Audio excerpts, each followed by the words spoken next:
Hi everyone, it's Veroosh. Welcome to my channel. I'm excited to be here with you guys today to talk about the Pluto-Mars opposition. I thought we could workshop this transit together as it's happening on November 3rd. And I have some things to share with you guys. And I thought I would bring out the Bohemian Gothic Tarot. I know some of you guys asked about it. Because of Halloween, even though this is going to be for a transit after Halloween, we're actually talking before about it. And the theme of this deck and Pluto opposite Mars is actually synchronistic. It's similar. So I think it will all tie in together.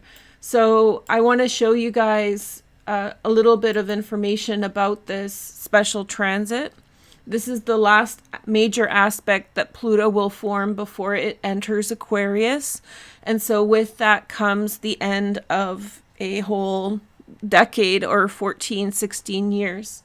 And so some of the themes of Pluto and Capricorn have had to do with power and power structures, centralized power, things like that. And that's really embodied in the dynamic, I should say actually the opposition of Pluto and Mars can be represented in like a metaphor that is quite famous, and it's connected to this deck. And that is the idea of the Gothic. So we have Goths, right, in culture, but the idea of Gothic goes back even further. It goes back to like literature from, I guess, the 17th century or 18th century.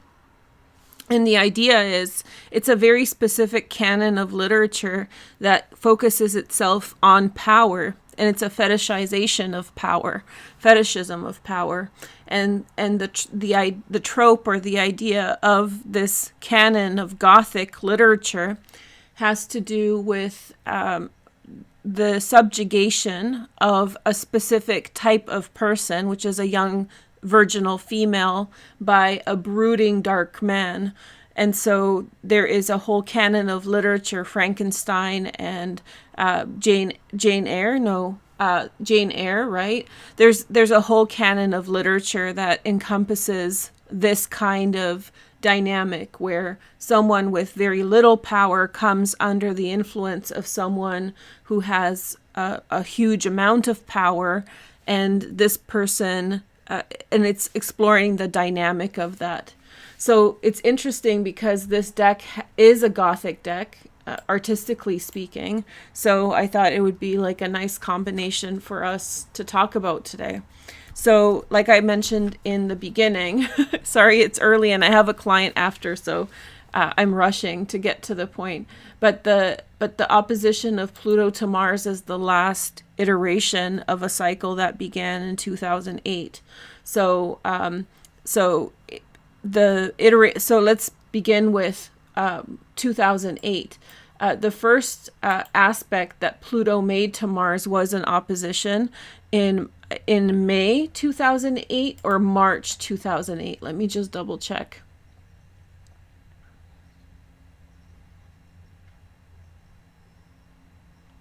I knew I was forgetting to write something down. It must have been in March 2008. I can look it up in the chart. Let's look at it together. March 8.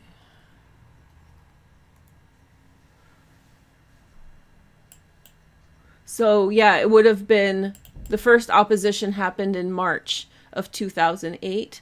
So this opposition began a series of aspects between the two planets that concern themselves with this dynamic of power, such as in the Gothic. In 2008, there was a book that was published. It's called The Road by Cormac McCarthy. And it was turned into a movie. I'm not sure how successful the movie was, but Cormac McCarthy was a great American author who passed away recently.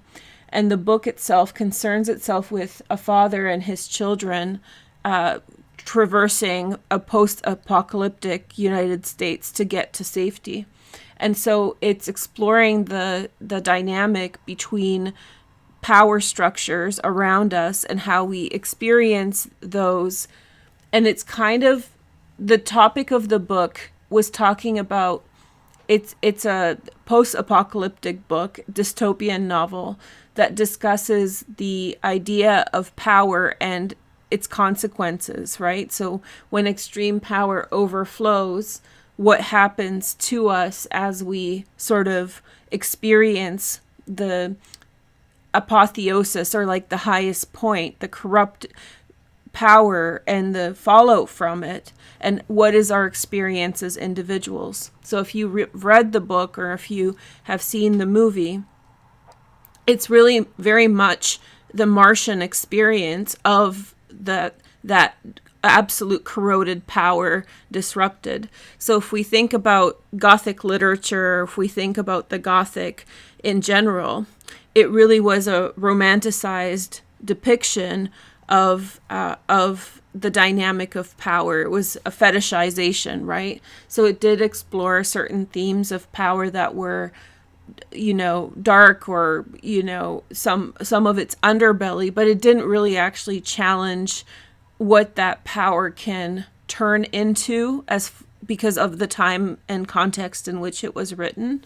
But when you think about the road, if you think about that book that coincides with the first opposition of Mars and Pluto, you're really looking at the abrupt dystopian destruction that authoritarian or totalitarian power has on the individual. Now, I'm being super dramatic by bringing up these examples, right? And I should have, I don't know, it's just kind of off the top of my head a little bit, so it's not really a planned discussion this way. But I do think that it encompasses the energy of the Pluto-Mars opposition in Capricorn and Cancer. The energy of you as an individual standing vis-a-vis a power structure that is around you that you don't necessarily have control over.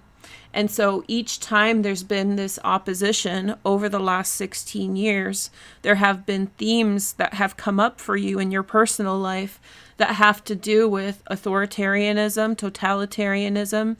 This could come up for you at work. This could come up in your community. This could be dynamics in your relationships. And so each time there's been this opposition between Pluto and Mars, there's been this, real hard look at the type of life that's being imposed on you from the outside, which is Pluto, and what you are tasked with, what you are asked to carry. Think of the 10 of Wands. So I think this is a beautiful kind of way to see this opposition. This is the last aspect, as I said, before Pluto enters Aquarius. So I do think that it's significant for not only Mars, for our personal experience, but Pluto. We have seen power become unhinged.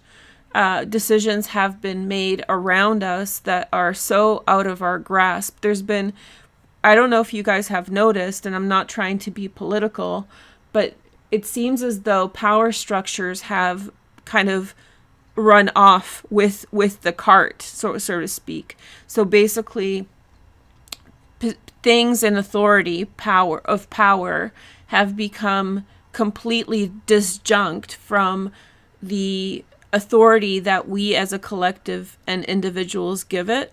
So things, essentially in terms of authority or power is given by the people to individuals or to entities, right? And so, for example, I'm being kind of coy by naming it, but, in government, we elect a government through the democracy.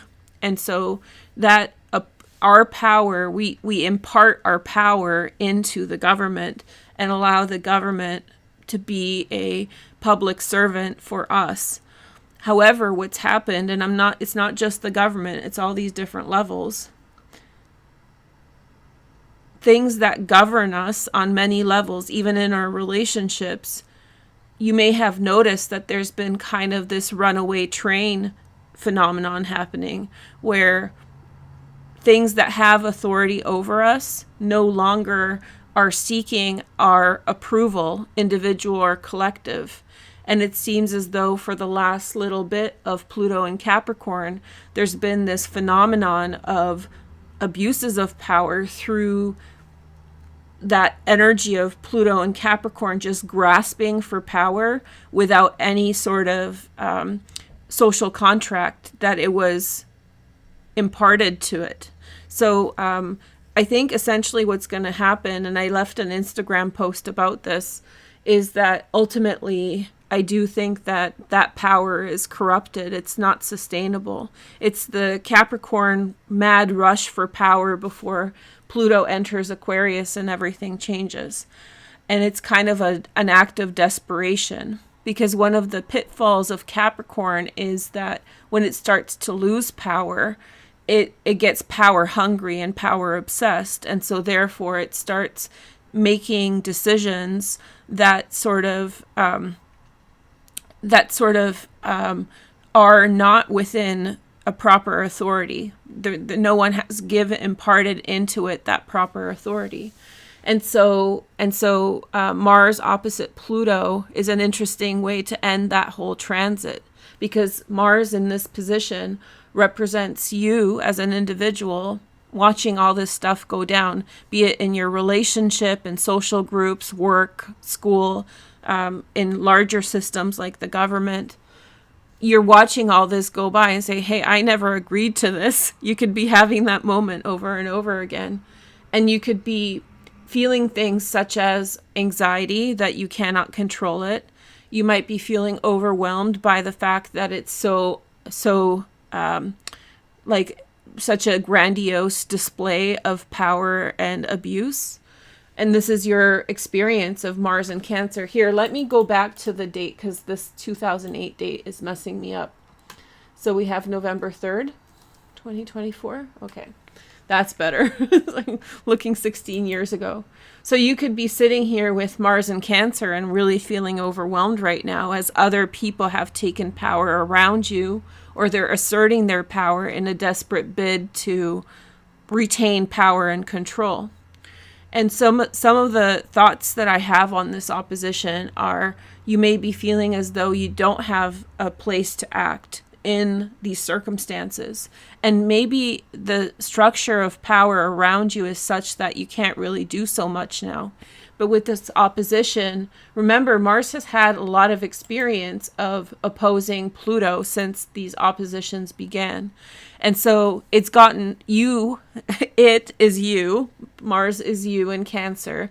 You have learned through your lived experiences against this energy different tactics, and you have derived your conclusions and observations about that in your life. So you're looking at this opposition and you're thinking to yourself like, hey, wait a minute, like I've been through this before for the last 16 years and I don't like it. It's unjust, or I don't respect it, maybe, because if something's not showing you respect, it's likely you don't respect it as well. And so Mars in Cancer isn't like, people say rebellion and all these different things, but in reality, it's just you coming to terms with the fact of power being unjust. I'm sure most people would agree that if there is just power around, or power is used in a fair and equitable way, and that whole social contract is honored where power is imparted by the individuals into a system of authority, then people are happy to follow it. The conflict arises when there is abuses of power, or unjust power is acting. And so this is the runaway train I'm talking about. In their desperation to hold power, in their desperation to retain power in the same ways, people are engaging in unjust behavior in that they're desperate. Just like a narcissist who you're walking away from will likely throw at you the worst verbal assault or some kind of assault that you can experience because they are tyrants, they are bullies, and they want to have that relationship. So Mars in Cancer, after 16 years, is walking away from that dynamic and saying, no, thank you, you know?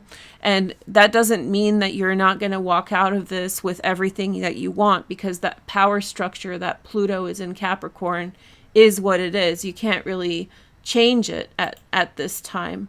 But you know what you can do? You can turn your back on it and you can focus on something different. You can focus on something that is more pro-social, that's more fulfilling for you. That's Mars in Cancer, picking and choosing where the emphasis is, the things you care about. So yes, you may experience at this time some kind of abuse of power or some kind of instant of dogmatic behavior, tyrannical behavior. But it's not something you haven't seen before. And your choice here with Mars is saying, like, I've seen this for 16 years. I'm going to go a different direction. So what's going to happen, and the conclusion to that whole thought that I had about this, I posted this on Instagram, so I'm just explaining that a bit more because I kind of like the idea, is that, you know, in Gothic literature, the girl doesn't really walk out, does she? I don't think that there is like a transcendent moment. That's not a part of that canon. But the answer is, like, there was a great movie, actually, a horror movie. I don't know if you guys, from my Instagram, you may seem that I like my horror. I think horror movies are great. But there was a movie, and you guys have to tell me what that movie is called. The girl, and I'm not going to spoil it for you. I might have to spoil it. So, okay, so if you don't want a movie spoiler, then jump ahead 2 minutes or 3 minutes. There's a movie in which a girl who basically doesn't have family does a genetic search, and then she finds a family in England, and they invite her for for a party, you know, to meet them. There's a wedding, apparently. Okay, so she's invited to a wedding. She goes to the wedding, and it turns out to be some, you know, inbred, weird, kind of satanic ritual. And they start trying to kill her, okay? And that's kind of part of their ritualistic, like ritual thing. And so at the end of the movie, here's the spoiler, so go away if you don't want to hear it.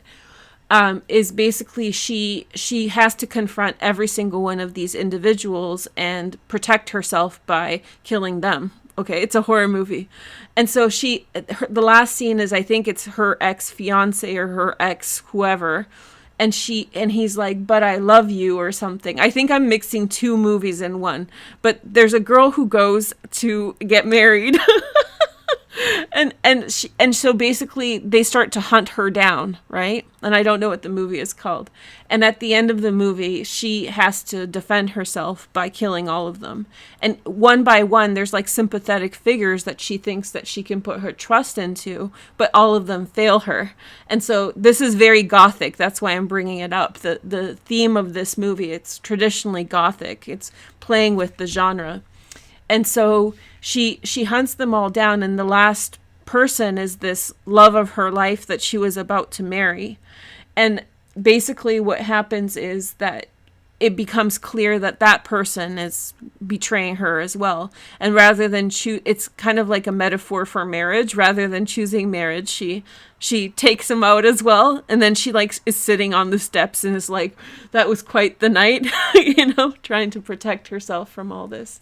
So the answer of the Gothic novel is kind of represented in that movie. It's like you have to stand up for yourself, protect yourself, even in the face of great tyranny or great abuses of power, right? This doesn't happen in traditional Gothic literature. I think, you know, I think Victorian, no, before, I don't know. But these, like, when the genre was popular, it might be the 18th century actually. But anyway, when the genre was popular, I think that their head would explode if that kind of storyline played out in a book.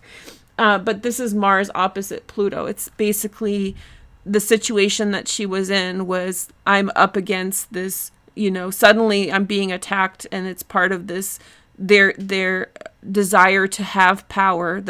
They're trying to kill her as a sacrifice, and it's like a family sacrifice that they do to maintain family wealth and prestige. It's like a insular, kind of thing. Insular, inbred kind of satanic worship. It's a really good movie, even if you know the ending. It's good. So so anyway, this is representative of the Mars Pluto opposition. And so in this last instant, right before Pluto enters into Aquarius, you have this energy of Mars being defiant, or you being defiant. That doesn't mean like I'm not condoning hurting people, of course, right?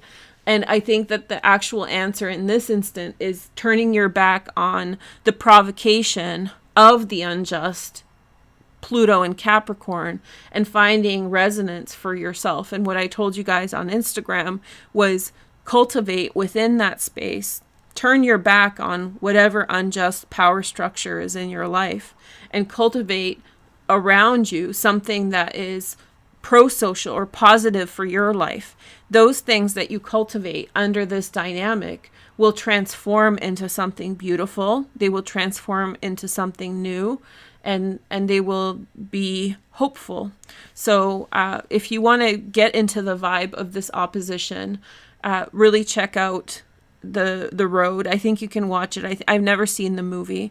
And so, but I'm sure it's great. There's like a famous actor in it. I don't know if you guys know, but I actually don't watch many movies. So there's that, but it's apparently a good movie. And it's all about the vacuousness of Capricorn. And the last little thing that I have to say about Pluto and Capricorn to do with that movie, The Road, essentially, when you think about power and unjust power in Capricorn, it erodes, like in the movie, this post-apocalyptic dystopian, vacuous.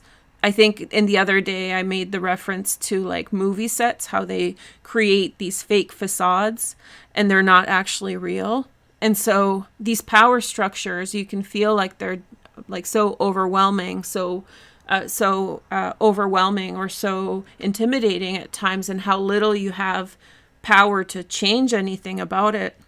But ultimately, they're built on bad foundations. If they are in an abusive state, if they are abusing power, the people you're interacting with that are in that system, the whole dynamic is corrupted. And it's just like rust. Like when metal rusts, it can hold its weight for some time, but then after some time, it cannot hold its weight anymore. So this Pluto and Capricorn may at this time seem intimidating. It may seem like it has this absolute power that you don't have control over. And many of you may feel very overwhelmed by it. However, the answer is in that Road archetype or symbolism when you see the emptiness of it, right?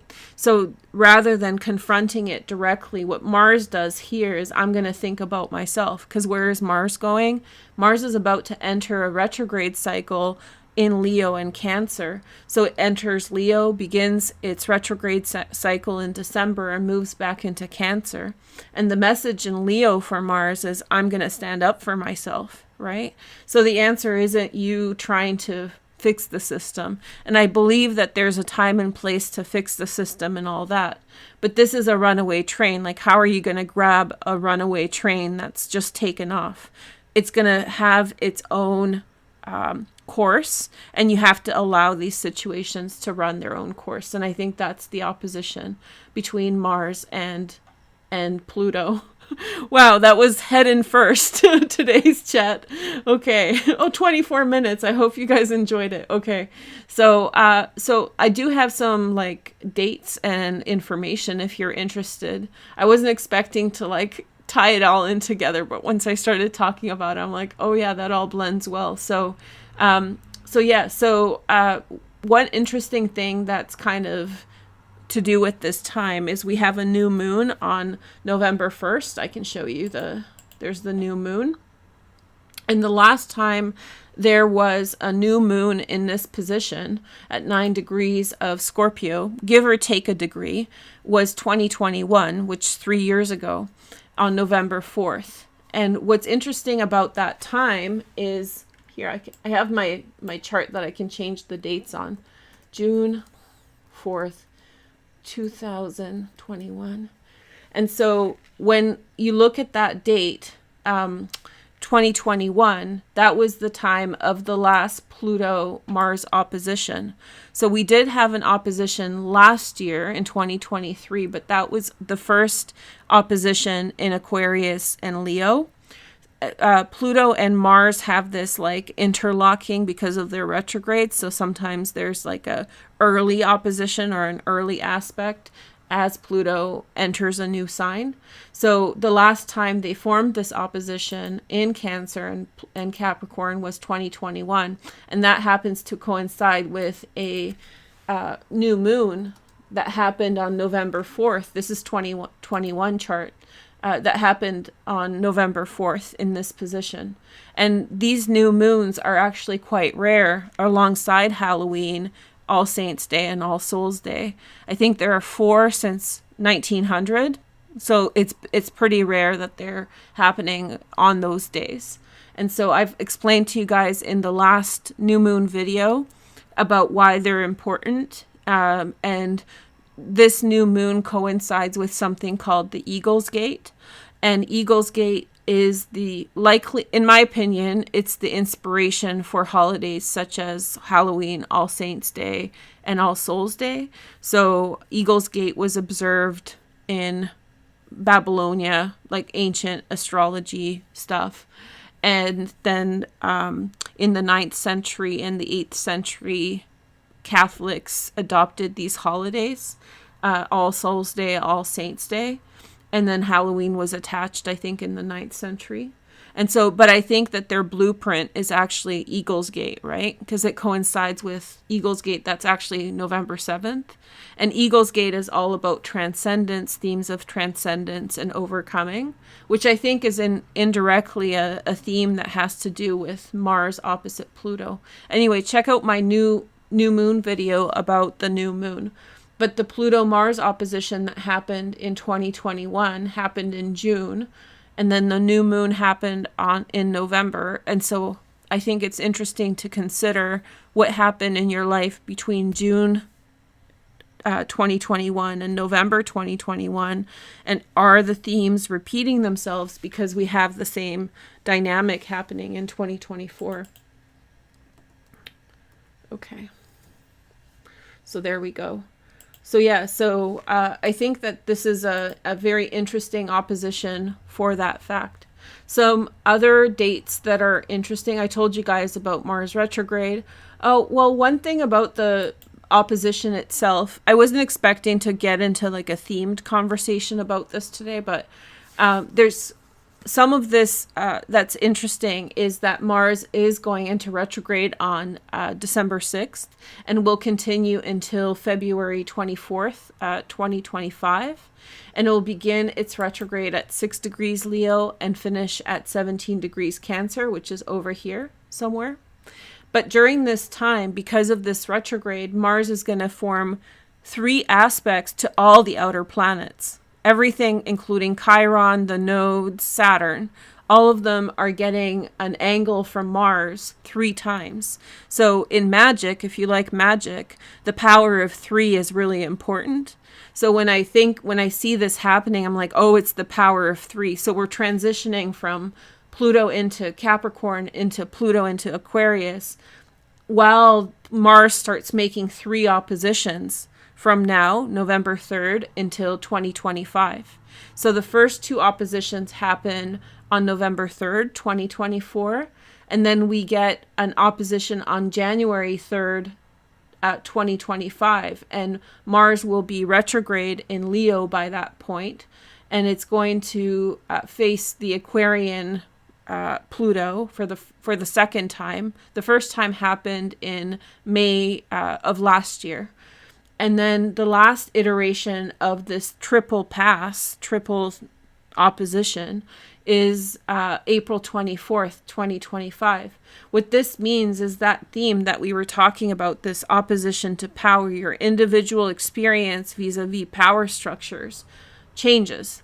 In Cancer, it's really about your experience, like your emotional experience of the things that have happened, just your impressions of that dynamic. In Leo, it's you as an individual against the mob. I call it the mob. And so Mars in Leo represents your actions to defend yourself against abuses of power. A lot of the conversations about Pluto in Aquarius are like positive, like we're going to have a revolution, and like, but there's like some dark sides to Pluto in Aquarius, just as there were dark sides to Pluto in Capricorn. Pluto in Capricorn dark side is abuse of power, abuse of money, abuse of financial systems. Pluto in Aquarius is going to be the mob mentality, irrational behavior by groups of people, dogmatism, but not religious dogmatism. That's going to be Pluto in Pisces. This is going to be like scientific dogmatism, or maybe AI insanity cults, like applying too much value to what the computer says. As computers get really good over the next 20 years, we have this technological evolution. So suddenly you as an individual, when Mars is in Leo, will begin to experience your opposition to that, right? And in certain instances, it's not going to be fair and it's not going to be nice. And when Mars opposes Pluto in Aquarius starting in February, it's going to be your moment of saying, this is not just, or this, I'm just a number. Think of the books like 1984 and Brave New World. We're going into that sort of energy.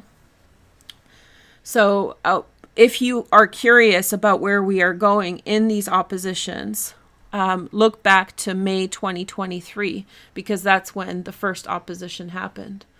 Anyway, so I think this is a fun chat. I hope you guys liked it. I'm excited about this opposition. I'm excited about the positive sides of what it brings. But maybe we can do an all sign with this fabulous deck reminding us of the Gothic, and we can talk about how that will personally impact you. Okay? So let's take a look at the signs. That was like really like, I don't know.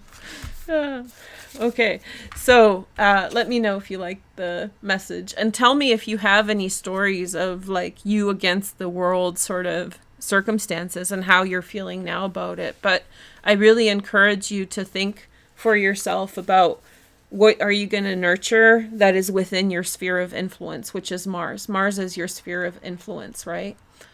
Pluto is not necessarily things you can control, but if you feel very victimized, and some people do, I do feel like what to bring your kind of mind at ease.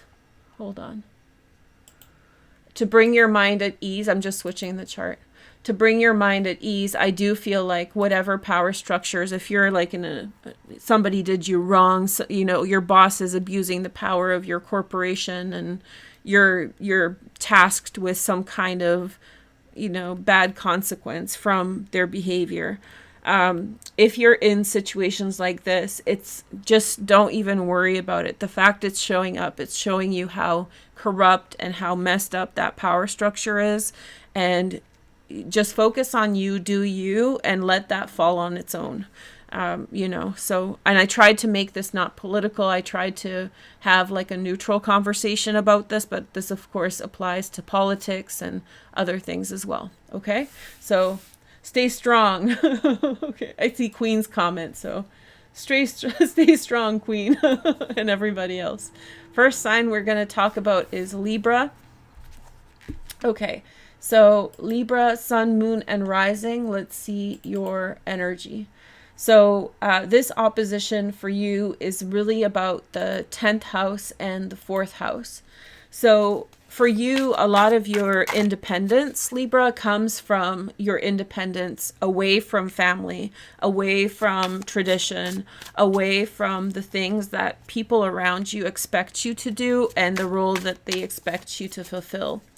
I think that in some ways there has been an overwhelming pattern in your life since 2008 of power structures demanding something from you, Libra, and you've been rebelling against that each time Mars has been in Cancer.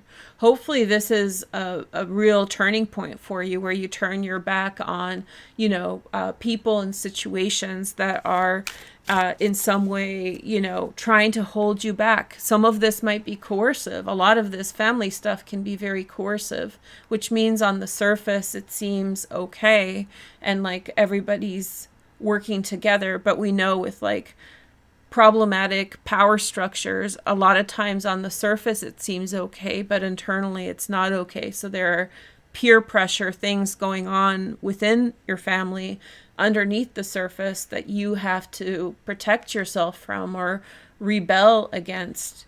And so you'll find a way, but look to your career, look to your public life. What is calling you? Try the thing that you want to try out there in the world. This is a call to action to sort of break the mold, turn your back on. They want you to, so let's use because Pluto is kind of patriarchy too. So imagine a situation in the 50s where the family wants someone to like stay at home and work, right? Give up your rights, stay at home. It's the right thing to do. That's the rhetoric. But you're like, no, I want to go out in the world and start my business. I want to go out in the world and live my life. And so this opposition, imagine being in the 50s in an environment in which what family says, especially to a woman, is still very influential.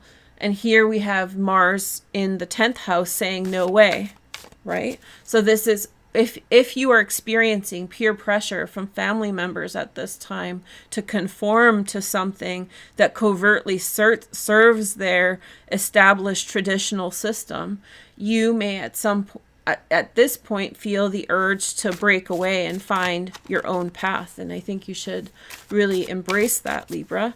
So let's see your cards. We have there is a hermit like energy here, turning your back on, the collective, your collective family. We have the Tower. Yeah, it feels like peer pressure for Libra from family members. But look, we have the Sun. So this is the kind of read I love. I love like a good Ace of Pentacles with a Tower situation. And so we have the Hermit, the Tower. I was getting nervous. I'm like, oh, shoot. But we have the Sun. So it is that rebellion moment. It is you turning your back on expectations from whoever it is. Somebody's putting expectations on you. Sorry, I got to take care of myself. And there's a bit of a sacrifice. There's a little bit of a lonely period. You do have to choose yourself over something else. Okay? So Libra, good luck. We'll see you next time. And watch my new moon video. Okay. I'll link it at the end of this one and in the description. Okay, so let's see the next sign. We have Capricorn. Let's see your energy. Capricorn, Sun, Moon, and Rising. So for you, the opposition is happening between the 1st and the 7th house. And I do want to pick cards before. I want to show you the cards so you can look at them as we're reading them. So we have the 10 of Pentacles. And then we have the Emperor. And then we have the Wheel of Fortune. Ooh, Capricorn, you're winning. Look at this.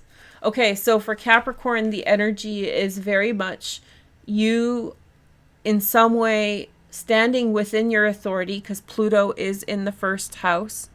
And so Mars in the 7th house for me would be a confrontation on your authority from someone you care about a lot. So someone who you have put a lot of faith into, someone who you love a lot, someone who you trust a lot. I think that it's likely that they're challenging you on your position. Or your prodigal son, you're going back to the family, you're going back to someone, your best friend, your job, career, and in some way you're bringing in with you everything that Pluto has imparted to you since it entered your sign in 2008. We have the 10 of Pentacles, the Emperor, the Wheel of Fortune. You are coming in loaded. You are coming in full of energy, full of material power. And in some way, this may directly confront people around you, family members, your boss. Maybe this is the time to level up your job. Maybe this is the time to kind of confront your family or your partner who wants you to be less. You've grown into your energy here. And so this Mars could be a confrontation between yourself and someone who doesn't want you to have everything that you have, right? There's a conflictual relationship in part between Mars and Pluto.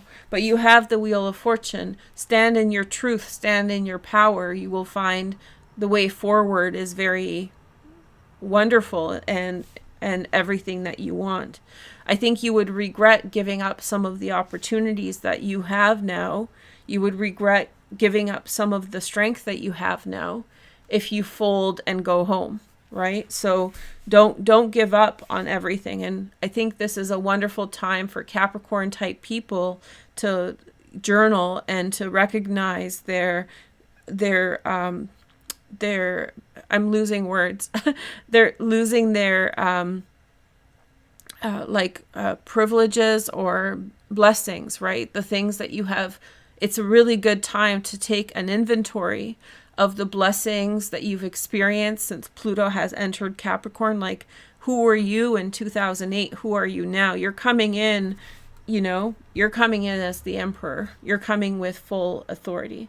And so there is this energy from the 7th house in which there may be a conflict for you, because people who we're close with want us to comply to their level. So if you've changed, they may feel uncomfortable with it. And it's people who are closest to you, which is the 7th house, that may provide to you the most resistance for that change you've embarked upon. Okay? So here is the next message we have. We have Scorpio.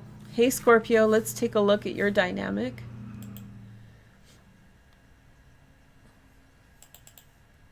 Okay, so for Scorpio, the opposition, again, it's really huge. Let me pick the cards first so we can have the cards to look at.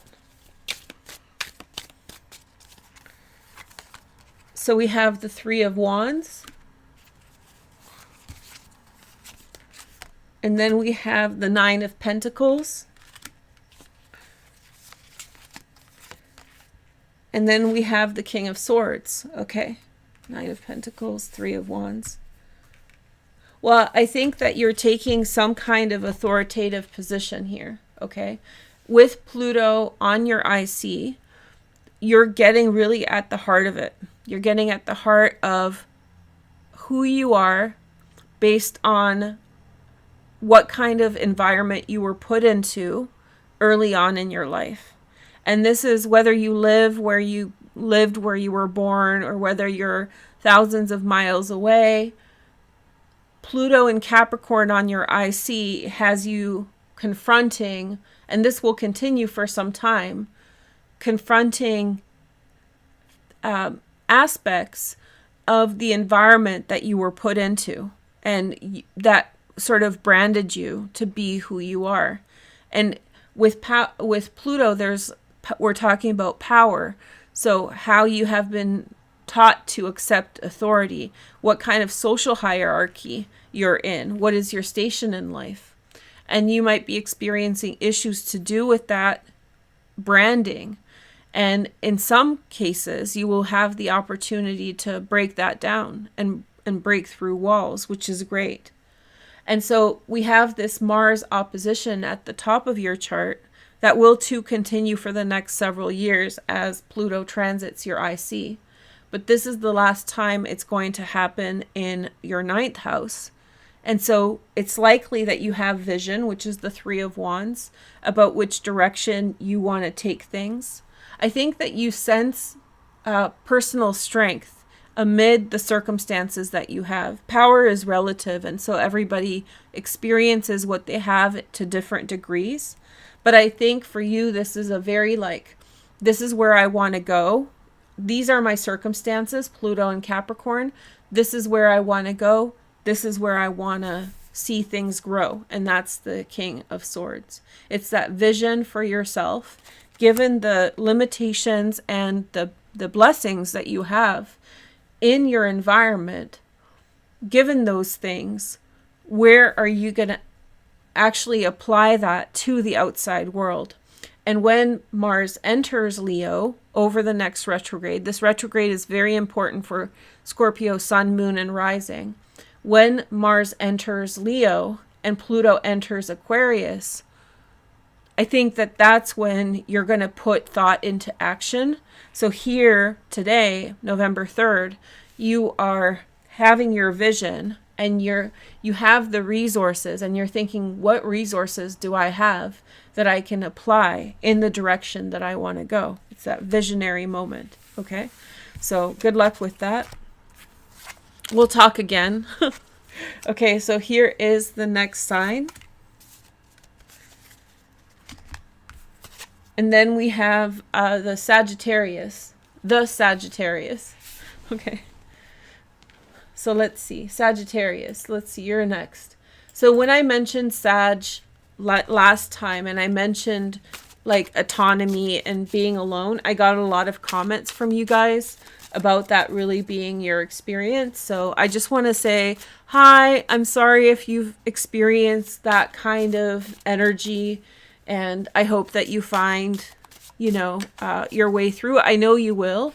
And I think this is a situation of fortitude for you, which means that if you carry forward, when you carry forward, I shouldn't have said if, when you carry forward, it's a test of your endurance. It's one of these transits that last a little while. So a person could begin to lose their nerve about when it's going to work out, but it is going to work out. And you should really fight the urge to be underneath it. Don't allow this, isolation or whatever you're experiencing to undermine you, to get in your head. Don't internalize it.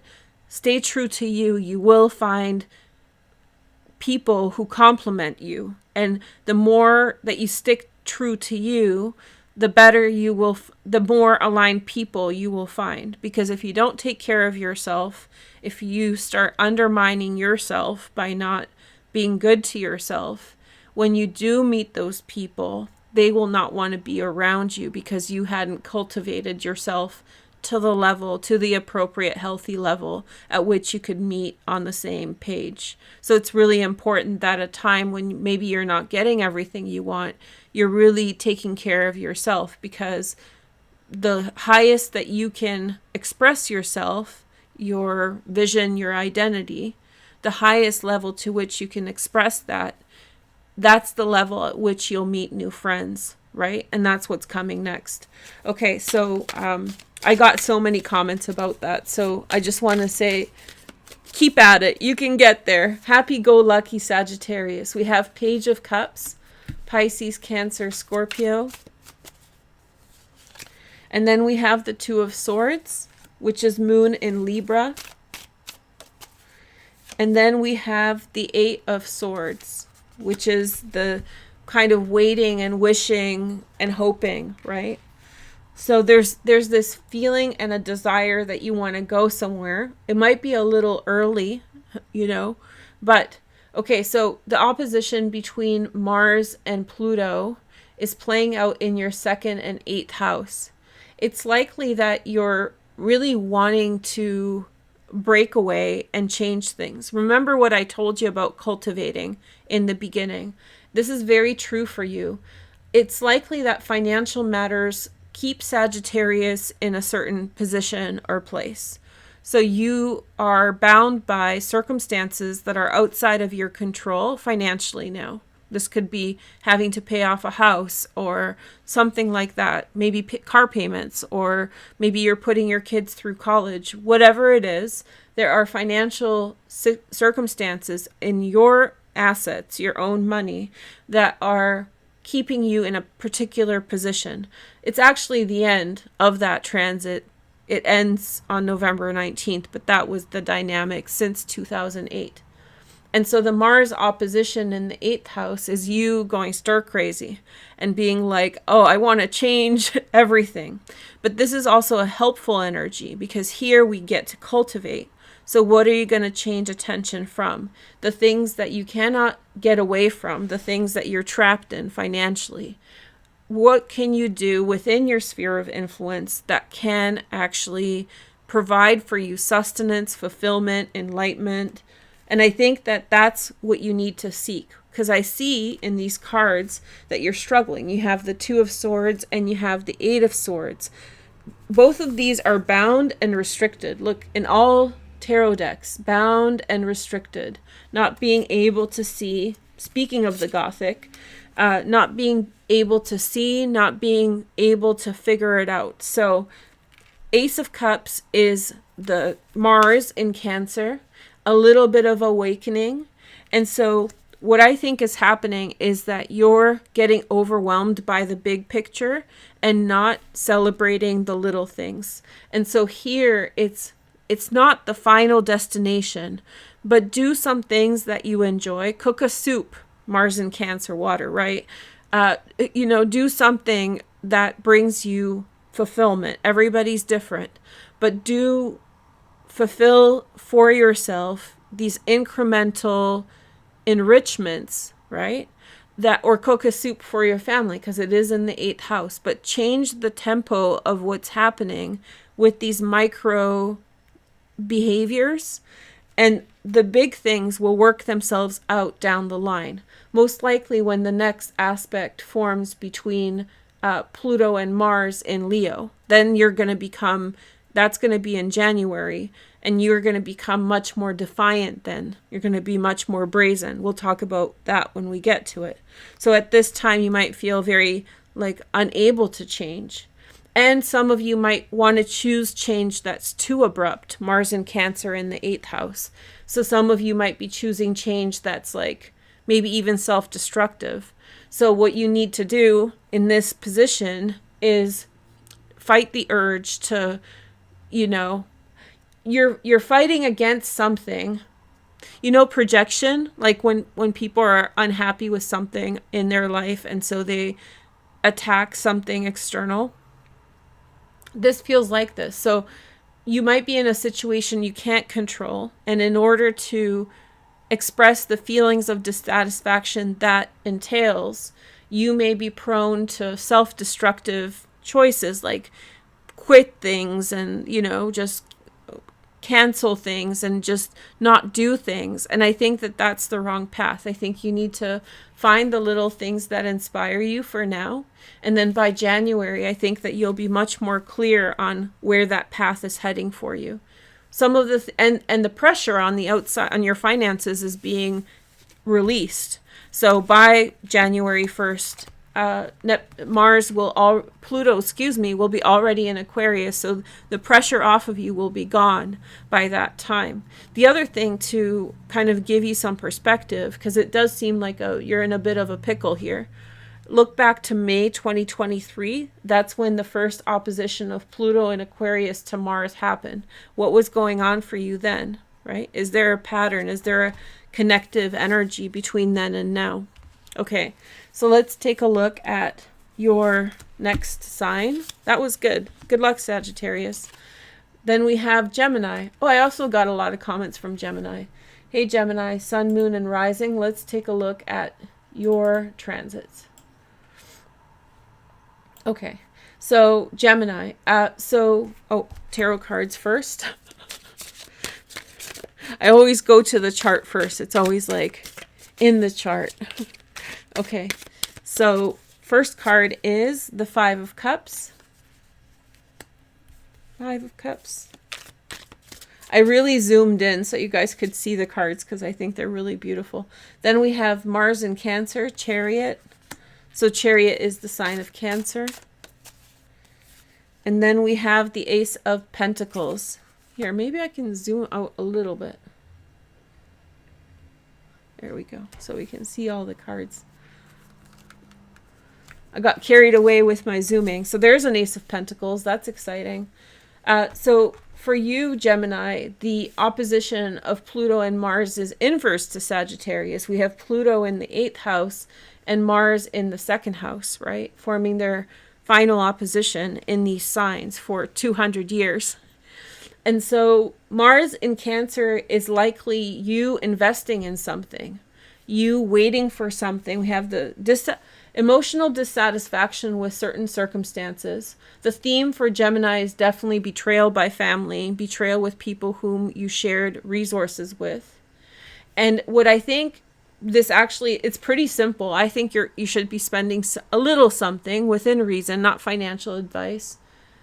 Spend some money on something that brings you enrichment before November 4th. So do it, like buy yourself something nice and buy it as a symbolism as a personal token against the people or the circumstances that betrayed you. Okay. So there's been a pattern in Gemini's life of betrayal, and you have experienced, like, you put your trust in shared resources with other people. 8th house is often partner, family, work, and there was a serious pattern of betrayal that many of you guys have gone through. And Pluto is about to leave that area of the chart. So you're perceiving echoes from that period, right?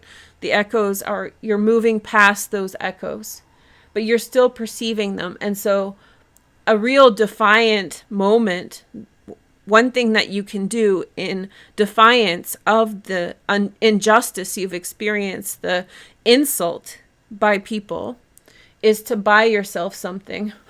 It's simple because it's in the 2nd house. Don't get into debt. You're an adult. Choose for yourself what you want to do. But, like a little ring, or maybe, I don't know what your preference is. A little painting, a little reading with me. Kidding. But like, get yourself something. It's more of a physical token. I'm joking about the reading, but like, get yourself something physical, something you can carry as a representation of your autonomy, all the things that those situations tried to take away from you. This is your moment to kind of put your foot down. Other things you may begin here is actually instigating things that are going to yield for you financial benefits and strength. So we have the Ace of Pentacles. So some of you, there's a 5 of Cups, which means that you had hoped somebody would behave one way, but they behaved another. I do feel as though that's a reference to everything that happened in 2019 to 2022. I do feel like it has to do with disappointment or wishing that things had happened differently. But there's also this kind of like chariot, which is overcoming. This is you saying, it's time to move past. It's time to walk over this situation. And it's time to kind of put my foot down and put some kind of symbol within my sphere of influence that has to do with my own power and my own autonomy and strength. And so as Mars moves into Leo and Pluto moves into the 9th house, I think that you'll carry that token over, and it'll give you strength over the next 2 oppositions. Okay, so good luck with that. I think it's a really hopeful, nice energy. I didn't say this in the introduction, but there's this still, even though Mercury has moved into Sagittarius on November 2nd, it's still a grand trine. It's still a little kite, so it's a supported opposition. It's not, and it's taking us from water to fire, which is a common theme in astrology right now. The next energy is Taurus. sun, moon, and rising. Let's take a look at Taurus energies. Hi, Taurus. So for you, I feel like we did Scorpio, now we're doing Taurus, we did Sagittarius, and now we did Gemini. We're seeing a lot of like the opposition. And so here, Taurus, we have Pluto at your MC, and we have Mars at your IC. MC represents the outward manifestation of who you are, and your IC represents your inward experience of those pressures that are around you. So for you, the experience is very much rooted as you against the world, but not necessarily, in a paranoid sense, but the theme has been very much outside factors, more so than anybody else, influencing your personal experience. And so let's get some cards out. I forgot.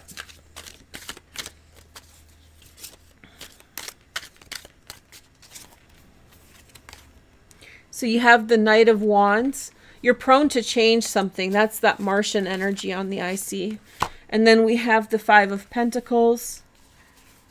Taking financial risks for something. And the Four of Wands. Okay, some of you might be taking a risk on buying a house over the next 5 months.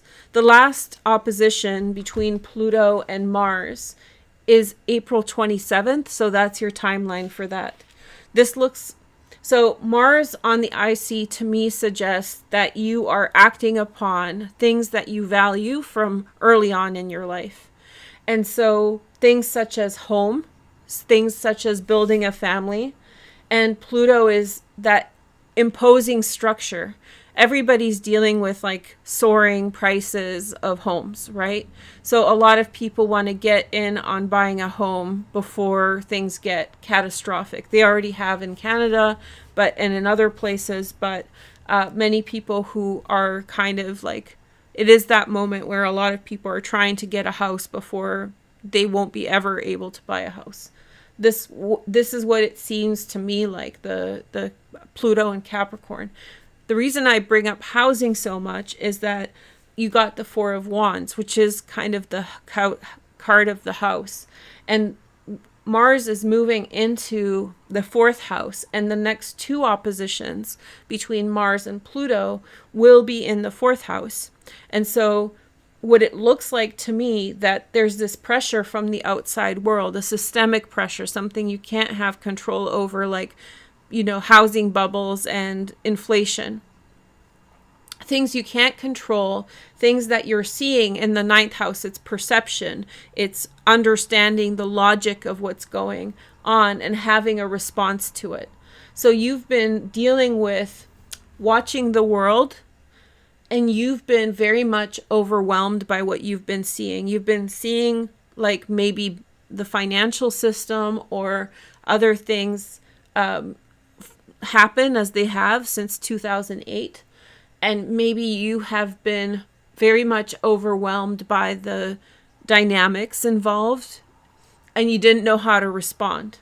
And so this opposition, the series of oppositions between Pluto and Mars, have in some way informed you. And I think Mars in Cancer and these oppositions that have happened since March 2008 have really brought your attention to community. And maybe some of the people in the community around you are not wealthy. They Five of Pentacles. Maybe you come from an environment that does not have like resources like maybe other people have. But I think that the defiant nature of this opposition for you is this awareness on the value of community, right? Like you love even if you come from a very impoverished background,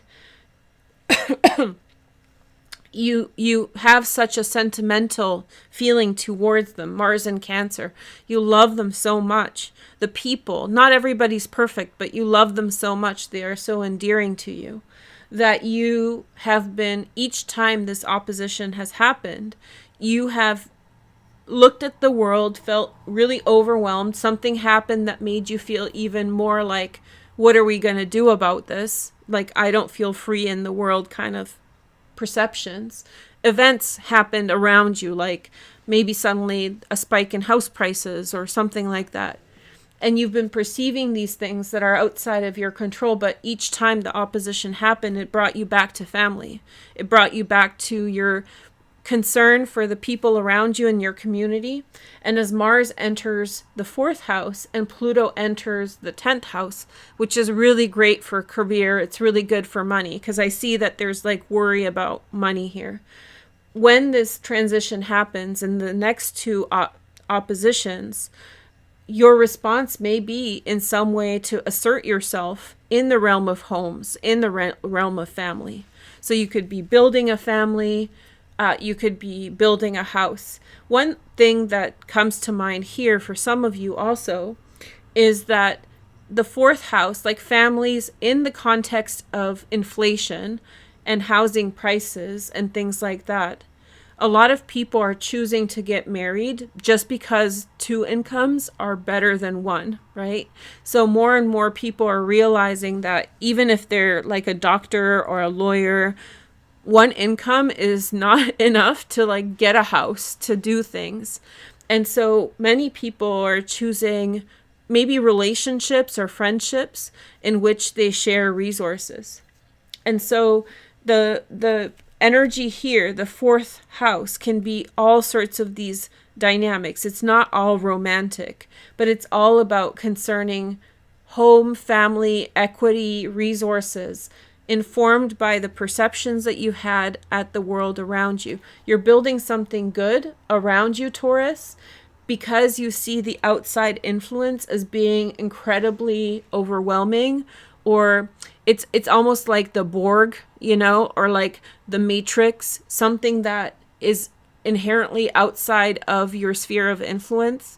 And you still exist within that, but you've also seen your opportunities decrease over the last 16 years as options decreased, but not for you, I mean for everybody. And so your response in Mars here is to turn towards family, whether it's romance, whether it's, you know, getting close with your community over the last 16 years, always going back to the community as a place to touch home and touch base with. And then you have the 4 of Wands, which is actually probably more likely to do with Mars in Leo in the next 2 oppositions in January and April than it is with this one. But I think this is your inspiration point for where you are going. And that's the Knight of Wands. Knight of Wands, right away when I saw that, and I know Taurus's reading is a little bit longer. I kind of do readings as they come. Sometimes it's shorter, sometimes it's longer, but depends what needs to be said, right? But the Knight of Wands to me suggests that you're abandoning something.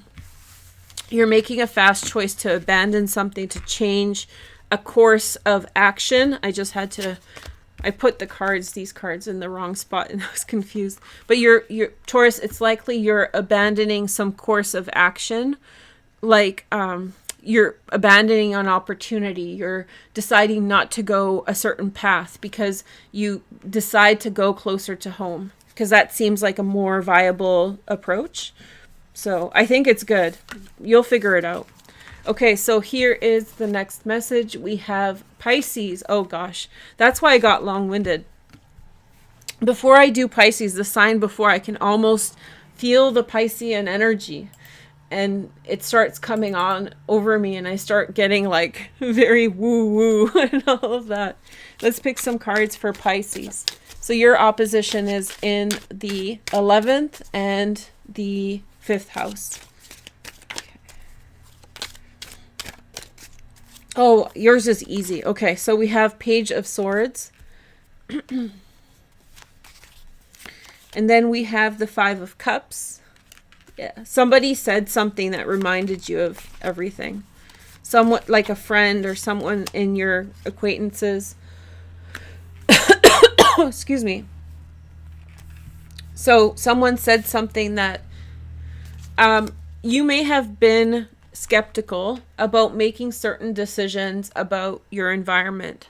And I think this is the same kind of conversation we've had about imposition on you. The imposition on of opinion on you, the restrictive imposition of ideas on you. And I think maybe some time has passed since you felt somebody judge you or someone criticize you or try to, it's not even criticism, it's like encapsulate you in their worldview. So they try to force you into their perspective, and you feel very caged by that. You've seen the world, you know, your eyes are open, and so you're not really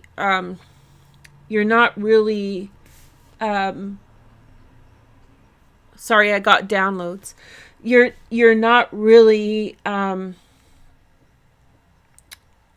into it anymore. So someone wants you to comply to their worldview, your friend, someone in your social group, peer pressure, maybe the whole group. It wants you to be the old Pisces, and you've had your mind blown, and now you're just like, no way, I'm gonna be myself. That's the Strength card. And that Strength card is represented by Mars, which is going to enter Leo in the 6th house. But here is a defining moment in which you're like, why do I have to go do boring things with you guys when I really like things over here, you know? And it's that choice to kind of turn your back and go do things that you enjoy, go do things that are salient for you, enriching.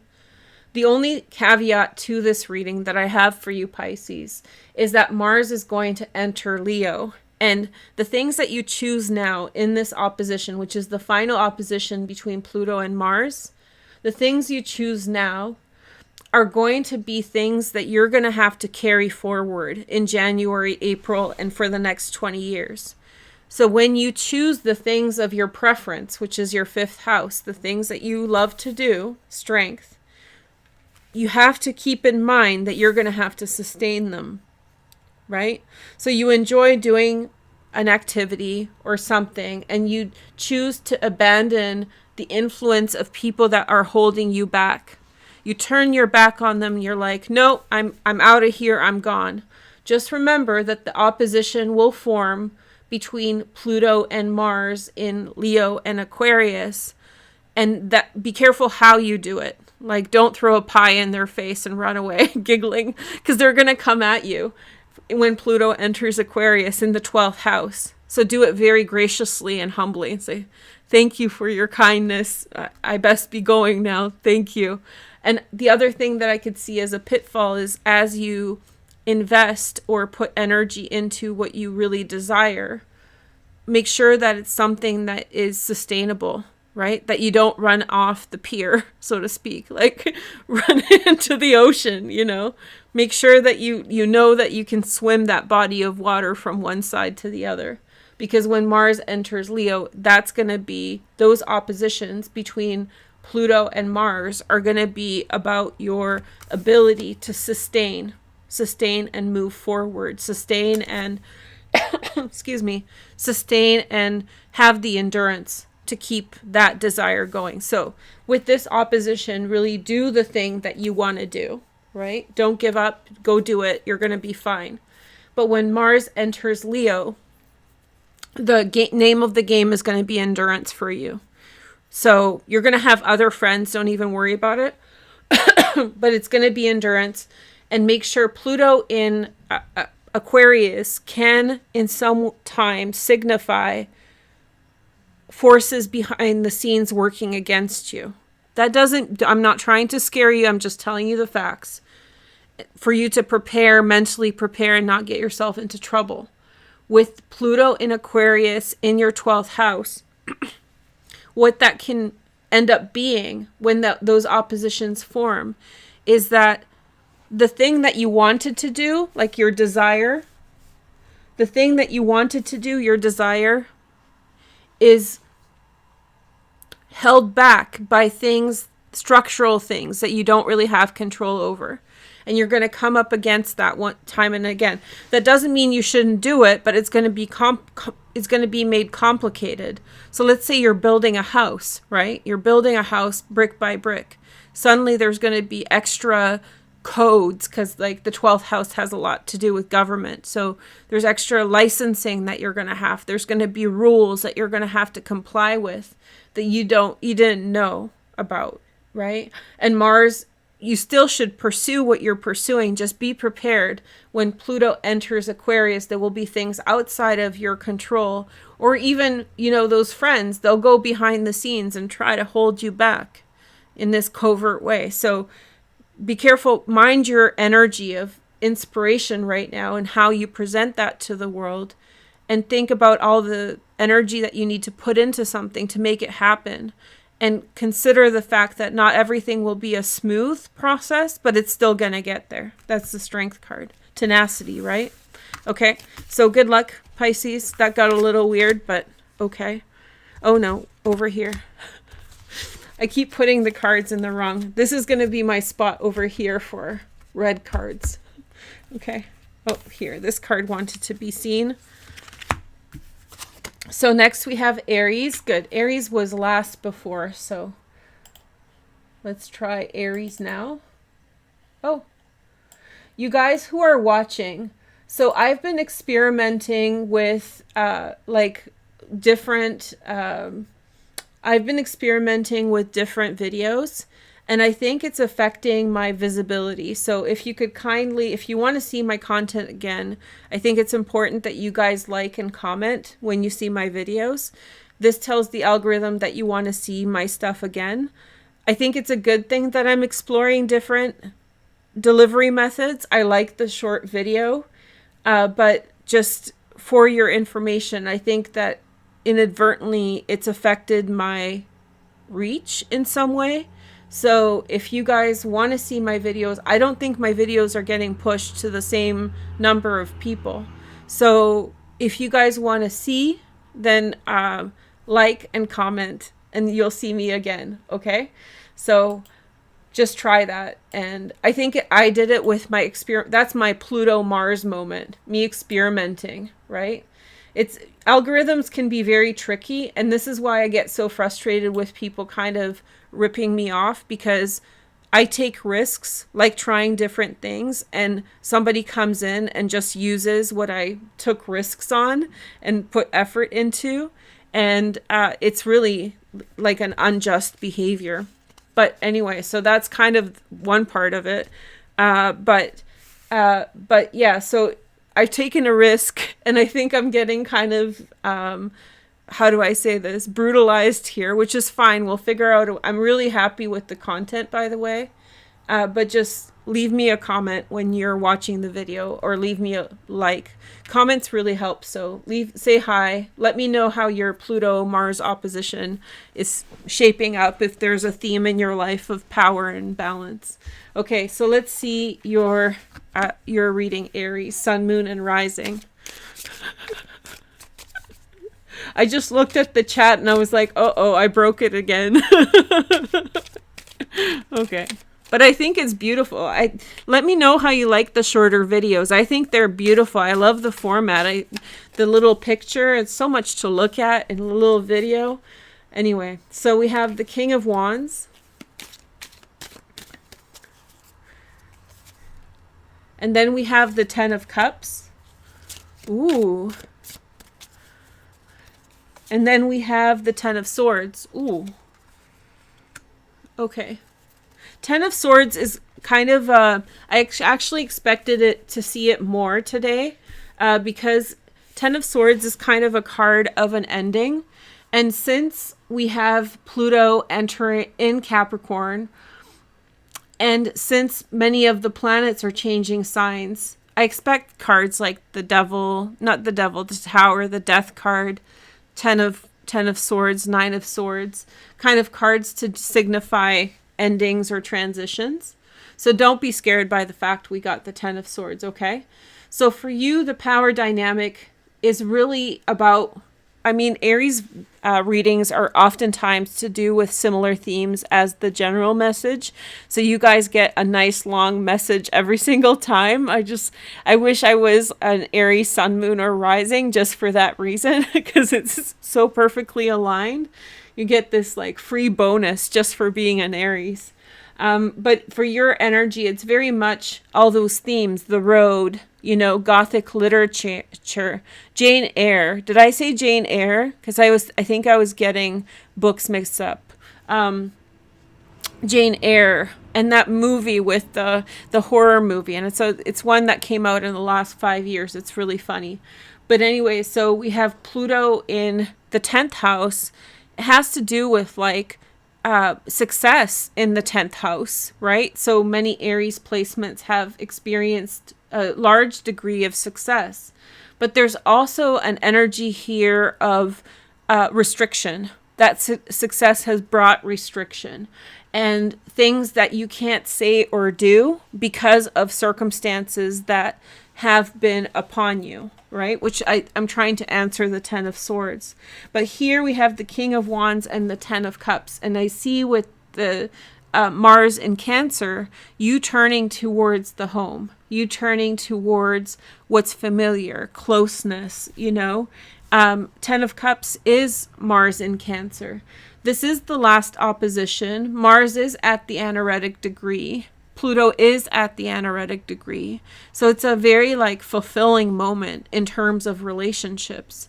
Mars is going to be transitioning into the 5th house and Pluto is transitioning into Aquarius.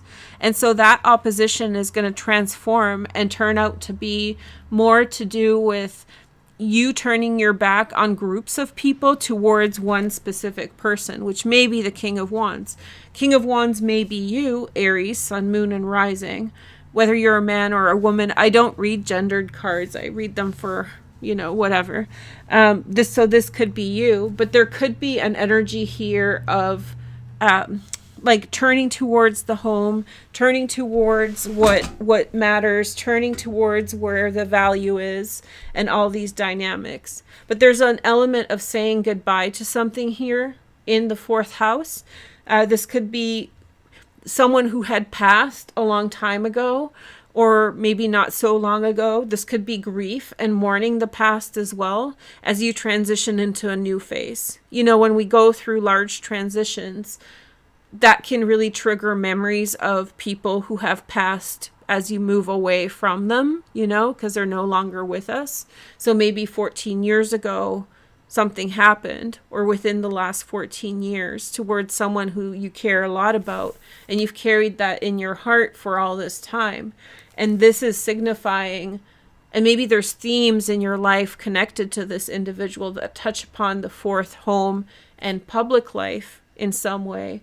And as this transition happens, maybe you're feeling that kind of like, you know, kind of grief, or you're coming to terms with that experience. So hopefully the opposition that you're moving into that starts January and April is really you against the mob, right?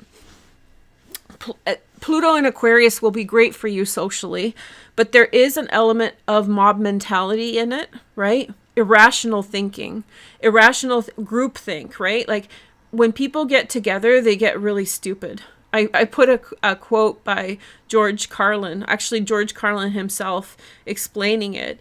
And people, like, as individuals, tend to be really intelligent, but groups of people, for some reason, are really dumb. And they can really fall into, like, pathological thinking, like really unhealthy and bad ideas. So when these oppositions form between Pluto and Mars in Leo, I see you turning towards someone. I see you turning towards family and fulfillment, you know, away from the mob. So you get the benefit of the mob, but then you have to become, you have to get away from it as well at times. And those oppositions are going to be times in which, you know, that's going to be your pattern. Okay? Okay, wrong side. It's going to be good, I promise. Don't be scared. But you're saying goodbye to things, turning towards family, turning towards home, doing something at home that brings value, okay? And encouragement, empowerment. Okay, the next sign is Aquarius, Sun, Moon, and Rising. Let's take a look at Aquarius. Okay, so Aquarius, Sun, Moon, and Rising. Let's take a look at your cards. I'm looking at the Astrology. So we have Pluto in the 12th house and Mars in the 6th. This will be a fun one. Ooh, Pluto in Aquarius. So this is very much a mean girl scenario, a standoff between you and someone else, like a bully or someone with whom you are outright in conflict with. There is a Fool, a new beginning. This is really going in your favor. And then you have the Magician. Yeah. I love like when I can predict the cards. I saw that hanged delays. So it is a bit of a process, right? But you got all trumps. I don't think any other sign got trumps. So what it looks as though is that there's a hostile dynamic that you have faced for the last 16 years. I say 14, but the real first opposition happened 2008 in March. So it's been 16 years. It's kind of mind-blowing. And it's kind of weird to think about. I was thinking about like, where was I in 2008? Wow. Like, wow, that's a different me. Okay. So, so for you guys, it's very much, it's likely a big hostility, something behind the scenes, Pluto, that has been extremely unjust, or like something that has been holding you back or down, but it's hidden. It's in the 12th house, has been continually disrupting things for you, Aquarius. And Mars is the expression of this, which could have come out as outward hostilities. Okay, so there are things that show up in your life for the last 16 years, such as conflicts that are influenced by a dynamic that you cannot have access to. That's behind the scenes. It's hidden. And so that dynamic that has been holding you back has been a bane of your existence, I would think. Like, why is this not working out? The worst thing is Aquarians are a sign that like to get things done. Saturn ruled, right? So you let things go, but also you're a person who addresses things directly. So if there's an issue, you want to you're a really good lawyer.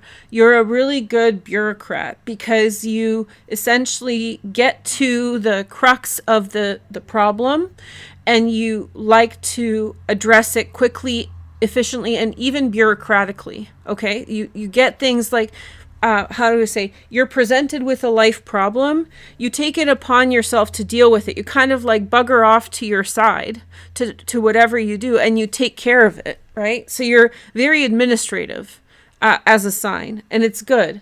But the problem with Pluto in Capricorn for you has been very much that you don't have access to some of the things that you know there's a problem, and probably over the last 16 years you realized how it's manifested.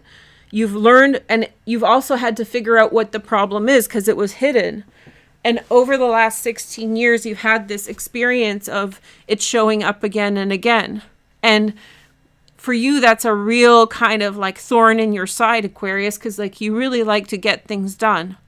You really like to, I'm a Virgo Aquarius. So the combination, this is strong quality of mine that, you know, things that are within my ability to control, like bureaucratic things, like I like to like get them done. So I can sense the tension that this has brought you, and how this has manifested for you. The outward experience was Mars in the 6th house. And so Mars in the 6th house is you basically banging your head against the wall. This is basically you experiencing things like hostilities that like kind of show up as a byproduct of whatever was happening here.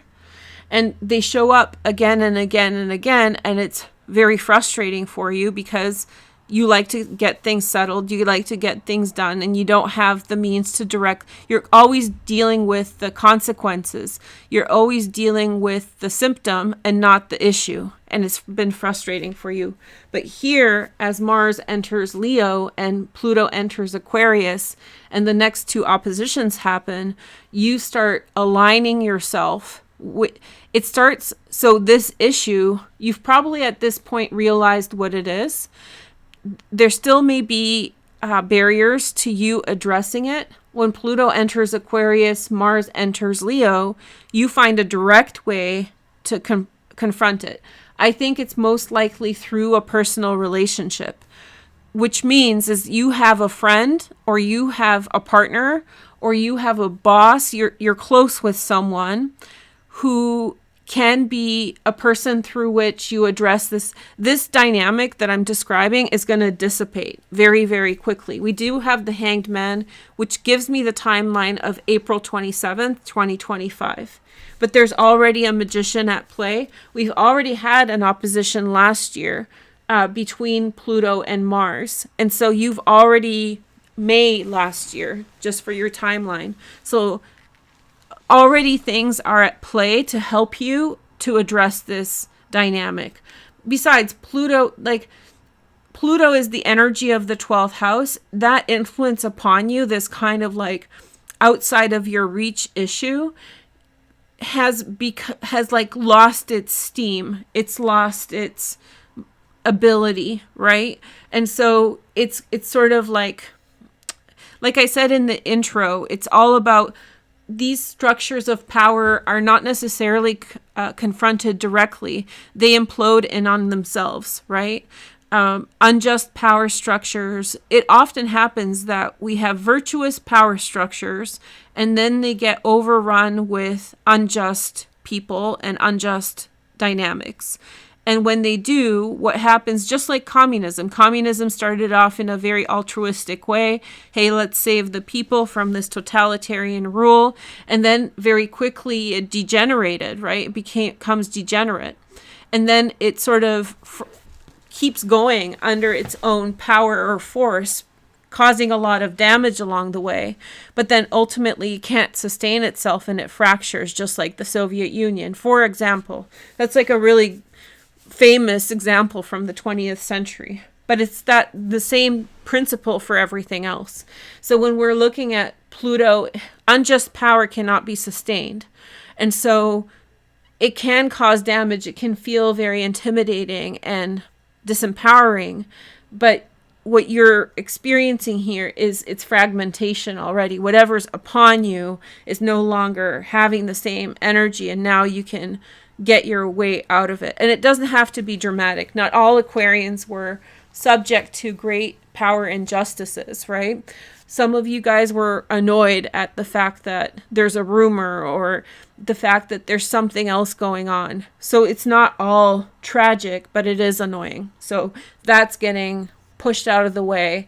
You're moving towards a dynamic involving a partner, involving like a relationship. Some of you are going to be challenged. This is a little foreshadow since I started chatting to you guys about this stuff, but some of you are going to experience a degree of challenge from people near you as you take your power moving forward with Pluto in Aquarius. So some of the people around you are not going to be as enthusiastic as you are about your newfound power and authority. So some of them are going to give you a hard time. And so there will be these oppositions, the first two in January and April, in which you will see that dynamic emerge. In fact, if you're curious about that dynamic, look back to May 2023 when the first opposition happened. Did something show up for you as a theme already? It should have, but I'm not sure. Okay. So next sign is Virgo. Hey, Virgos, let's do it. I was just talking about you in the Aquarius reading. Okay, Virgos. So, Virgo, Sun, Moon, and Rising. Let's pick some cards for you guys.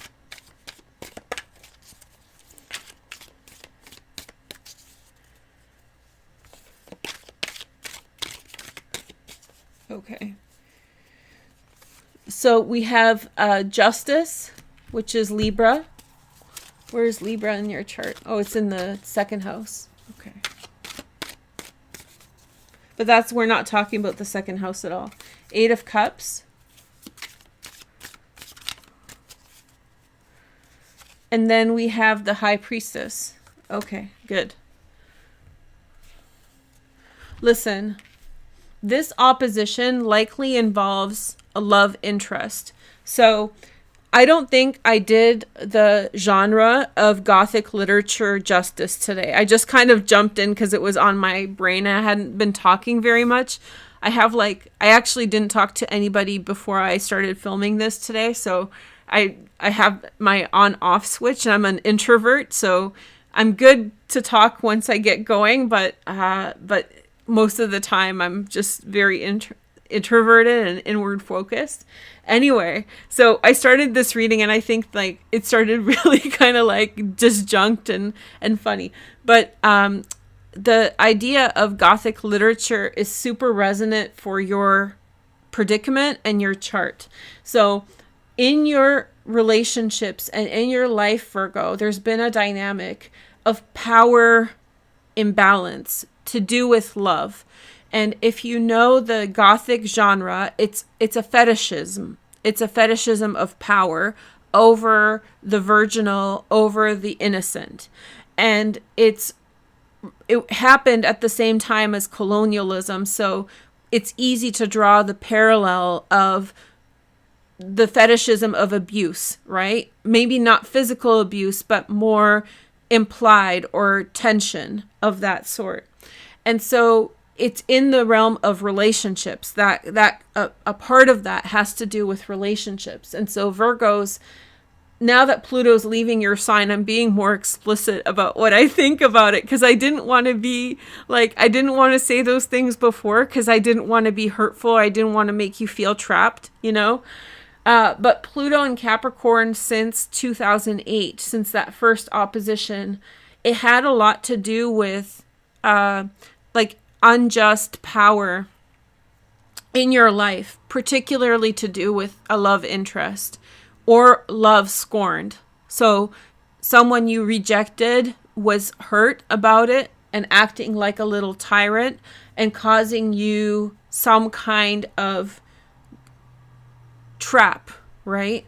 And that's very like Gothic literature sort of tie-in. So I see that connection now. When I pulled Gothic literature, I wasn't thinking about this at all, but I kind of was. But now I see it. I see the connection for Virgos. I wasn't looking at our chart.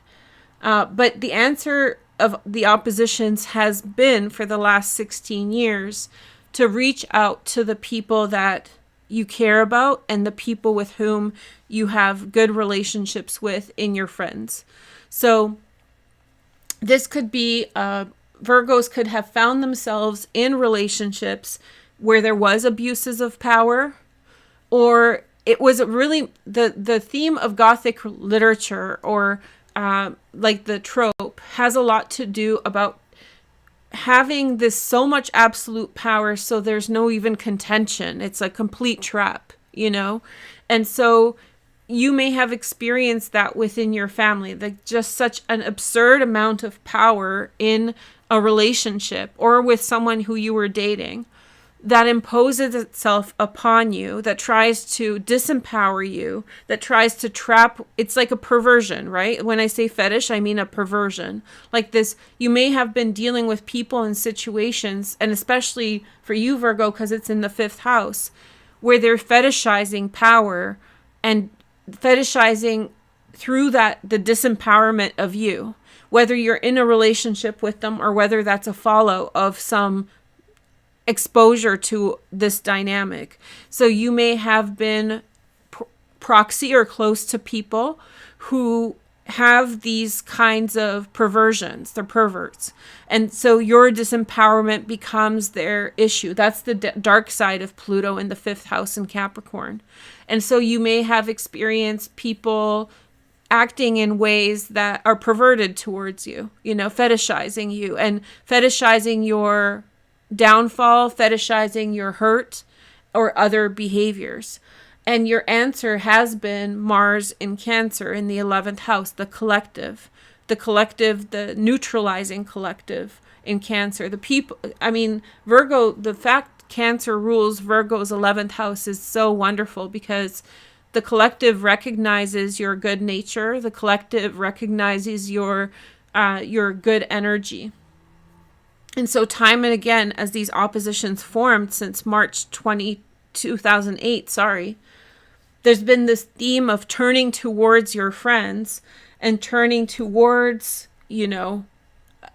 turning towards people who appreciate you, as opposed to this dynamic. Now, for many of you, this was not something that you were choosing. So some of you were in a relationship, but some of you were in circumstances. You can pick up perverts on the sidewalk, somebody can get attached to you that you don't know. And so this energy of Pluto in Capricorn is that perversion, right? It's that. So many of you are dealing with aspects of dynamics with people where you don't have control. For some of you, this involved a level of justice, like literally. I don't talk about legal stuff too much online because I do think that if you're dealing with like legal issues, you need to speak with a lawyer.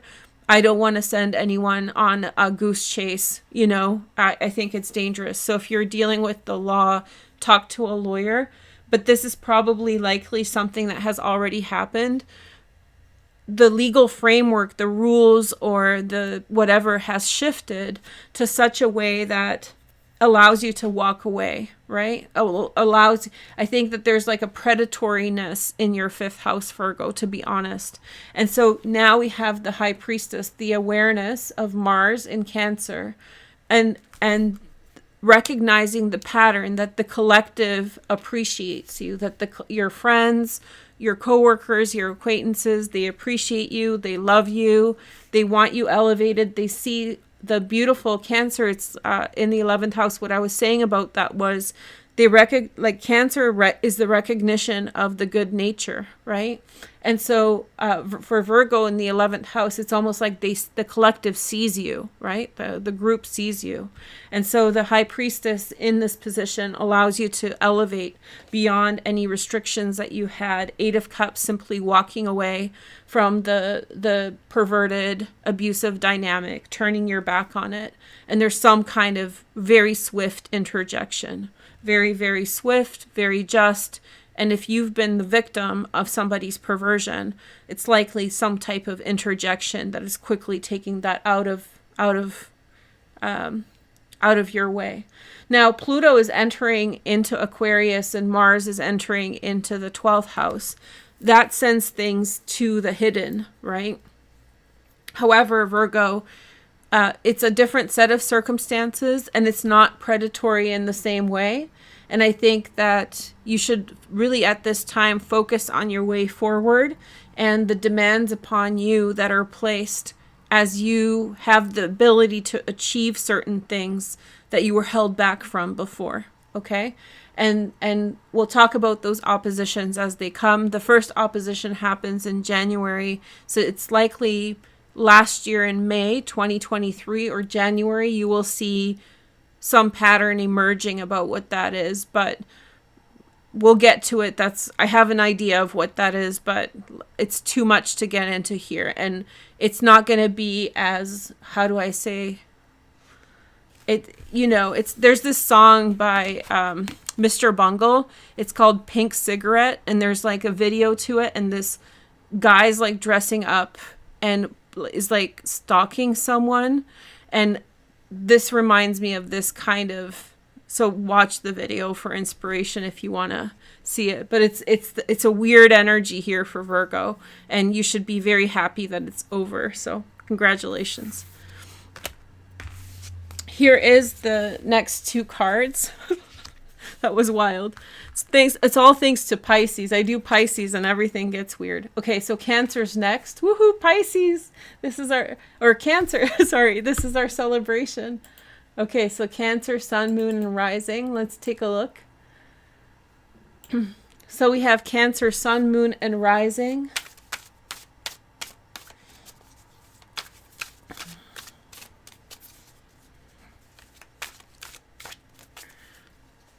I just want to pick some cards. So we have the Knight of Wands.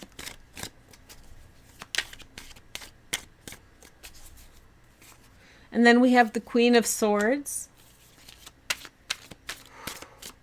You're going to, okay. Ten of Swords. Oh, Cancer.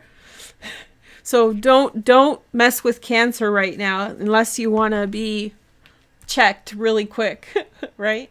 So your dynamic has a lot to do with standing up for yourself, right? Mars in Cancer. And Pluto is in the 7th house. This for you, with the cards, the Queen of Swords and the Knight of Wands, you could be being approached by someone who's not as serious about you as they should be. So somebody's trying to like weasel their way in, or there's some kind of a weird calculation they're up to. There's a weird calculation that they're doing. And this is like your test. This is this is you being tested about whether or not you've learned anything in the last 16 years of the last. And each time there's been an opposition, there's this energy of you standing your ground. And this is probably like the most abrupt, the most intense, the most like defining. You have the North Node right at the top of your chart. Something big is happening for you, Cancer, in which you put your foot down and define yourself, you know, in a particular way. You're making a move. And as you're making a decision, because this could involve work, look at this grand trine. We have the North Node in Aries. We have Mercury in Sag, about to go retrograde. And then Mars in Leo. So we have this grand fire trine between Mercury, North Node, and Mars in the 2nd house. So whatever it is that you choose to do, be mindful, because right around the corner, November 4th, is a grand fire trine that's hitting your 10th house, 6th house, and 2nd house. And that has to do with money. So as you are asserting yourself to a tyrant boss, as you are shutting down an advance from a coworker, whatever it is, there's definitely a shutting down energy here. This is you putting your foot down. Just make sure that you do so mindfully, because there's opportunities for you on the other side just in a couple days. And so we'll talk about them when we get to it. But just whatever you do, don't sabotage future potential, you know, because you really have you likely have the knee-jerk. It is possible that you will have the knee-jerk reaction to really tell someone off here. But if you do, that might dampen, not cut out, but dampen these future possibilities. Okay? So don't have that. The reaction may even be unnecessary. Like, do you need to have that reaction even? Like, but the Ten of Swords is, sometimes it suggests a level of regret. So when we have this, is like you say something really brutal, maybe deserving, most likely deserving, but then you still may have a regret. So just temper yourself, Cancer. I'm not saying that on their behalf. I'm saying that on your behalf. Temper yourself and stay true to you. You're about to have this moment of reaching for something, especially in your career. And we've been talking about your career as being like a challenging space for you.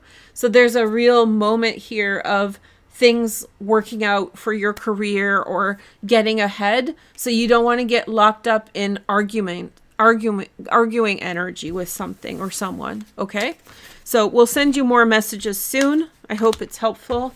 And the last sign, but not least, is Leo, which is kind of fitting because the next set of oppositions are involving Leo and Pluto, but this is the last one in your 12th house. Pluto is in your sixth house.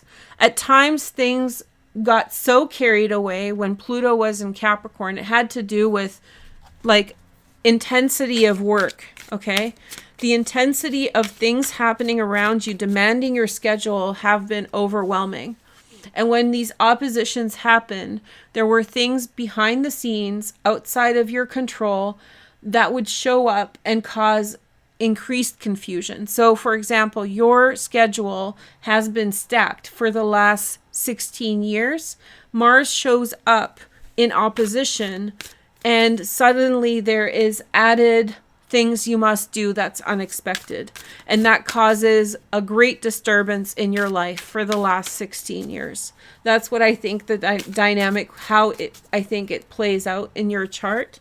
Let's see your cards. So thank goodness it's over. This is the last iteration of it.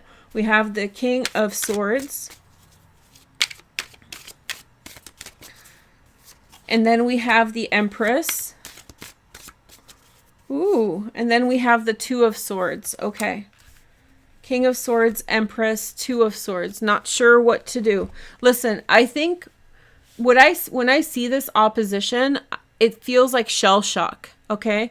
It feels like you're in a headspace that you're so used to being bombarded with responsibilities and just busyness that you're overwhelmed by the constant pressure. So there's this constant pressure on you to, you know, there's this constant pressure. Let's just put it that way. And so my stomach's gurgling if you guys are hearing that, but fine. Everything's good. I've had breakfast. It's all good. Your response, your anticipation that there's going to be more pressure is a habit that you've learned. It's a learned response from repeat experiences since 2008. So there's this been heavy iteration on you, and some of you have experienced a degree of trauma. And when I say trauma, lowercase t, not uppercase T, there's a lowercase of trauma, which is like stress from constantly having the unexpected happen. So you're minding your business, you're super busy, and then unexpected things keep showing up that throw everything off. And then maybe you're catching up for 6 or 8 months, unexpected amounts, of extra time, right? And so this is the last time this dynamic has played out. The other thing that I could say about this opposition is that there are people around you who you know cause you stress. There's no hidden agenda behind it. And these people keep applying pressure at the wrong time when these oppositions happen. The last time there was an opposition, remember, was in 2021 between Capricorn and Cancer. And so that was in June. And so that was like the last time it showed up, and it's showed up again right now. But you're moving forward with Aquarius and Leo energy. And so this will quickly transform in a different energy. When Pluto enters Aquarius in your 7th house, it's likely that there will be possibly demands from your partner or people around you, but it could be actually the opposite. You want to initiate something with Mars and Leo. You want to go fast, but someone around you is holding you back time and again. So you're moving from an energy in which you're getting run off your feet to an energy in which at times you're getting run off your feet, but at times under pressure of someone you care about. This is work or things that it's not an emotional attachment here. This is someone you care about that's applying pressure, that's making you very busy, but it's also someone who's holding you back at a time when you want to initiate. So time and again, when these oppositions form, you're going to have that struggle for power. I have the King of Swords, the Empress, and the Two of Swords. I think what we're seeing here is, for some of you, and I'm not going to try to get into like deep traumas, but Empress can suggest the mother. And so there could be a learned behavioral pattern from things that you picked up from her parenting, even if she was a good mom. But there's a real taskmaster sort of energy here, which is the King of Swords. And so it leads you to circumstances where you don't know what to do, which is the Two of Swords. But it's really coming to an end. And in some way, all I can do is reassure you that that unexpected traumatizing event that keeps showing up, like the unexpected addition to your timetable or to your responsibilities, is no longer going to be that same iteration that it was for the last 16 years. Okay? So thank you guys so much for watching. I hope you guys had fun. I had fun reading for you guys today. Leave a comment and a like in the comments if you want to see my content again. I'm playing with different formats, which are short form. And so these short form are like 2 or 3 minutes long. Look for those. If it says all sign in the title, then you can ask me about a sign in the comments and I'll tell you more for your specific sign. I'll answer each sign one time, so don't ask separately from other people. Look for other people's question. And let me know if you have feedback or a topic that you want for a shorter video. I'll be happy to do that. I like this Pluto opposite Mars energy. As I've been sitting with it, I think it's like a long time coming. It's the last transit we're going to have opposite Pluto, the last transit in any aspect to Pluto. The first aspect that we're going to have when Pluto transitions into Aquarius is a sextile to the sun. So if you're worn out by this opposition, just be hopeful that the next transit, I think it's November or early December, is going to be very positive. And I'll be back with more content soon. I'm also posting a lot on Instagram, so go check me out there and let me know what you think. Okay? Have a nice day, and I'll be posting members content soon. So that will be coming more for you guys, coming for members. Okay? Thank you for watching. I love this energy, and read The Road because it's a really good book. Cormac McCarthy is just amazing. But if you want to get familiar, or if you want to reminisce because the energy's over, about this energy of kind of like dystopian power, that book came out when Pluto entered Capricorn, and I think it's very fitting. Okay? Have a nice day and have a nice week. I'll see you guys soon. Take care. Bye.